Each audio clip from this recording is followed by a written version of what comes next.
네, 출발 업앤다운 시간입니다. 오늘 개장 지금 한지 한 24분여 구간 지나가고 있는데요. 어떤 종목군도 움직이고 있는지 확인해 보고요. 또 전략까지 함께 세워보도록 하겠습니다. 유한타증권의 박진 부장 연결하도록 하겠습니다. 부장님 안녕하세요. 네, 안녕하세요. 네, 오늘 시장 좀 큰 특징 종목군도 어떻게 움직이고 있는지 먼저 확인해 볼까요? 네, 장 초반부터 경기 민감 섹터 하락세가 가파릅니다. 조선주, 건설주, 정유주, 화학주, 철강주 모두 하락하고 있는 모습 보실 수가 있겠고요. 반대로 삼성전자, 제일모직, 삼성물산 등은 좀 반전한 모습 보실 수가 있겠습니다. 제일기획도 오늘 좀 많이 올라가고 있어서 눈에 띄는 것 같습니다. 그 외 코스닥 쪽에서는 게임주하고 바이오 섹터주들이 선전하고 있는 모습이고요. 등락이 좀 엇갈리는 섹터 내에서도 종목들이 좀 나타나고 있는 모습이고요. 오늘 건자재 섹터주들도 건설주와 함께 하락을 하고 있습니다만 LG 하우시스는 오늘 급등세 보여주고 있는 모습 보실 수가 있겠습니다. 전체적으로 바이오 섹터주들은 조금 견조한 흐름들이 좀 나타나고 있고요. 거래소 시장은 대체로 미리 실적을 발표한 기업들은 어느 정도 좀 선전하는 모습이지만 실적 부진의 여파와 정부 규제의 여파, 환율 여파, 유가 하락의 여파에 모두 맞게 되면 경기 민감 섹터들은 대체로 부진한 모습이 이어가는 것 같습니다. 네, 크게 시장에 좀 흐름 바뀌지 않은 구간에서 경기 민감주들이 오늘 좀 예상대로 큰 폭의 좀 하락 시세가 나타나고 있고 특히 건설주 오늘 시세 많이 안 좋거든요. 현대건설이 역배열 구간에 지금 들어가면서 낙폭을 계속해서 키우고 있습니다. 한 8%까지 현재 조정 나오고 있는 구간인데요. 이 정도 좀 들고 계신 분들 어떻게 전략 세워보는 게 좋을까요? 네, 지금 현대건설이 하락폭이 상당히 좀 심하죠. 현대건설 아시다시피 이제 현대엔지니어링의 분식회계설 이런 얘기가 좀 돌면서 현대건설이 좀 급락을 하고 있는 모습인데요. 최근에는 항상 무슨 하락만 나오면 이런 설들이 나오긴 하는데 주가 하락이 상당히 좀 가파른 모습입니다. 오늘 건설 섹터 전반적으로 다 안 좋은 모습인데 특히 현대건설 같은 경우 저점 깨고 저점까지 이탈하는 모습이라서 상당히 좀 부진한 흐름이 이어지고 있습니다. 사실 확인이 좀 돼야 되겠습니다만은 일단 지금의 추가 하락은 지금 전체적인 수급 부담이라든지 루머 여태까지 실적에 대한 우려감 다 반영된 것으로 보여지고 있는데요. 일단은 이 종목 보유하신 분들은 지금 수준에서 좀 어쩔 수 없으시겠지만 신규 매수를 노리시는 분들이라면 일단 좀 관망하시는 전략이 좋을 것 같고요.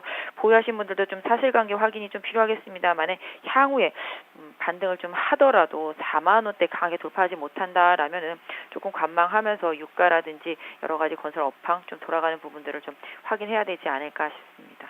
네, 계속해서 조정 받고 있는 구간에서 악재가 쏟아지면서 좀 쉽게 좀 바닥을 잡을 수가 없는 또 건설주들이 아닐까 싶은데요. 좀 신규 매수 고려하시는 분들은 쉽게 좀 접근하지 말고 확인하면서 좀 가자라는 부분도 강조를 해주셨네요. 일단 화학주 보면은 롯데케미칼 굉장히 잘 올라왔었거든요. 최근에는 지금 다시 조정권에 들어오면서 오늘도 한 3% 정도 하락 흐름 나타내고 있습니다. WTI가 지금 4개월 만에 최저치까지 떨어지면서 정유화학주도 지금 다 같이 하락 시세 나타내고 있거든요. 그래도 좀 상대적으로 강했던 롯데케미칼에 대해서는 좀 어떻게 점검하고 계실까요?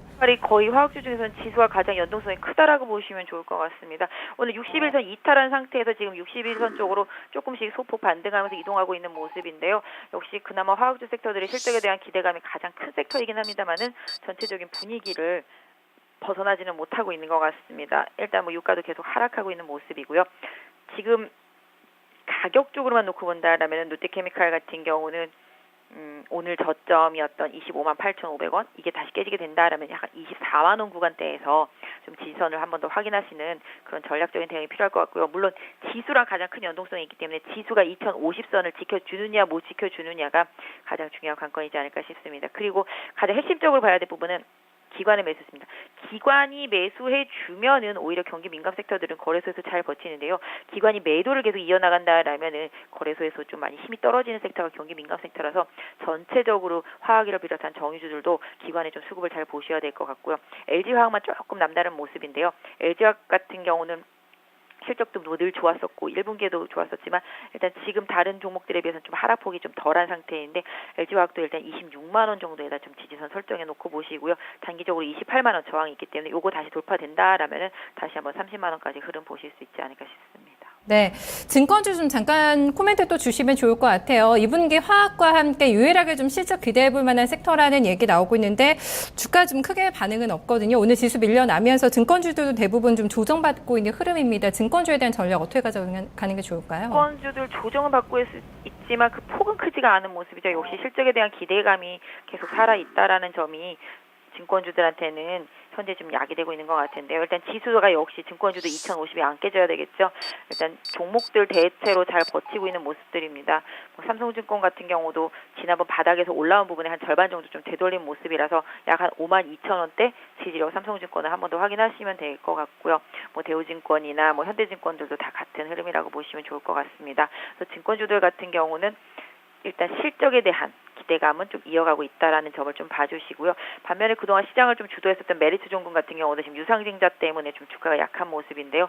역시 메리츠 종금도 약 한 5,400~500원 선 마지노선으로 설정해 놓고 보셔야 될 것 같습니다. 네, 이어서 상승하는 종목 좀 점검해 보도록 하겠습니다. 지금 하락하는 종목이 거래소에서 500개가 넘어가고 있고요. 상승 종목이 한 250개 종목 정도로 들어오고 있습니다. 아무래도 실적에 대한 좀 기대감이 있거나 말씀하신 대로 기관의 수급이 들어오는 종목들을 좀 선전하고 있는데요. 제일모직 한번 볼까요? 제일모직이 자사주 매입 소식이 나오면서 좀 기대감은 있었는데 지금 상승폭을 줄이고 있거든요. 음봉 떨어지고 있습니다. 한 1% 정도의 상승 구간. 제일모직도 어떻게 점검하실지 궁금하네요. 제일모직도 기술적 분석으로만 말씀드린다면 17만 원대 지지선 계속적으로 확인돼야 될 것 같습니다. 자사주를 매집한다고 주가가 올라가진 않겠죠. 나중에 향후 M&A에 대한 우려감이라든지 이런 부분들을 자사주로 방어하려는 전략인데요. 자사주는 비싸게 사지 않는 게 상식적인 부분이 되겠죠. 최소한의 돈을 가지고 주식을 많이 사야 되니까요. 그렇게 따진다라면 제일모직이 자사주 때문에 올라갈 수는 없을 것 같고요. 향후에 이제 삼성물산과 제일모직의 합병으로 인한 시너지를 향후에 좀 확인하고 대응하는 전략이 맞을 것 같은데 현재 기술적으로만 말씀드린다라면 일단 한 17만 2~3천원 부분에 있는 60일선의 지지력 계속적으로 좀 확인하게 되지 않겠나 싶고요.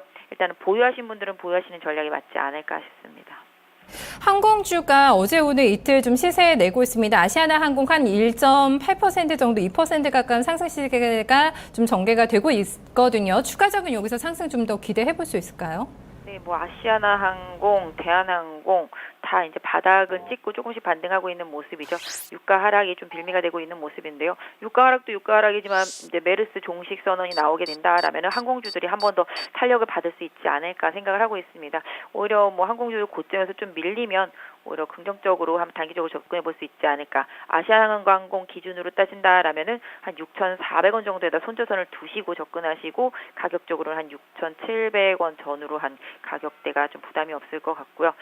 대한항공 기준으로 한다라면은 대한항공도 역시 한 37,000원대에다가 손절선 두시고 대한항공은 한 38,000원 500원 이 정도 강하게 이탈하지 않는다라면은 오히려 좀 긍정적인 부분이 있겠는데요. 항공주 같은 경우도 실적이라든지 항공주는 근데 좀 반사적인 부분이 있습니다. 유가가 빠지는 거에 대해서는 수혜지만 환율이 올라가는 거에 대해서는 피해가 되고 있기 때문에 여러 가지가 좀 겹쳐지는 부분이 있다라는 점도 좀 확인하실 필요가 있겠네요. 네, 제일기획이 오늘 좀 특징적인 또 흐름을 나타내고 있지 않나. 사실 개장 전에 KDB 대우증권에서 목표가를 내려잡았거든요. 국내 사업이 좀 안 좋다. 그래서 영업이익이 악화가 될 거다라는 안 좋은 내용이 나왔는데 반대로 주가는 상승하고 있고 계속해서 상승폭 지금 키워냅니다. 5%까지 지금 상승세가 전개가 되면서 아주 양봉 캔들 길이가 길게 올라오고 있거든요. 제일기획 어떻게 접근하는 게 좋을까요? 제일기획도 지금 바닥입니다. 바닥이다 보니까 악재가 나왔다라고 볼 수 있겠죠. 레포트 영향, 실적 안 좋은 건 다 예상했던 부분이고요. 일단은 기술적으로 놓고 본다라면은 한 18,000원 정도에다가 지지선 설정해 놓고 보유하신 분들은 보유하시고요. 개인적으로는 노트5가 8월 중순 이렇게 나온다게 된다라면은 계속적으로 삼성에서 마케팅을 많이 강화할 가능성이 높기 때문에 그런 마케팅 비용에 대한 기대감으로 3분기 실적에 대한 기대감이 오히려 좀 더 반영될 수 있지 않을까라고 생각을 하고 있는데요. 단기적으로는 기술적인 저점 부분을 좀 통과하고 있기 때문에 현재 보유하신 분들이라면 18,000원이 손절선이 될 수 있을 것 같고요.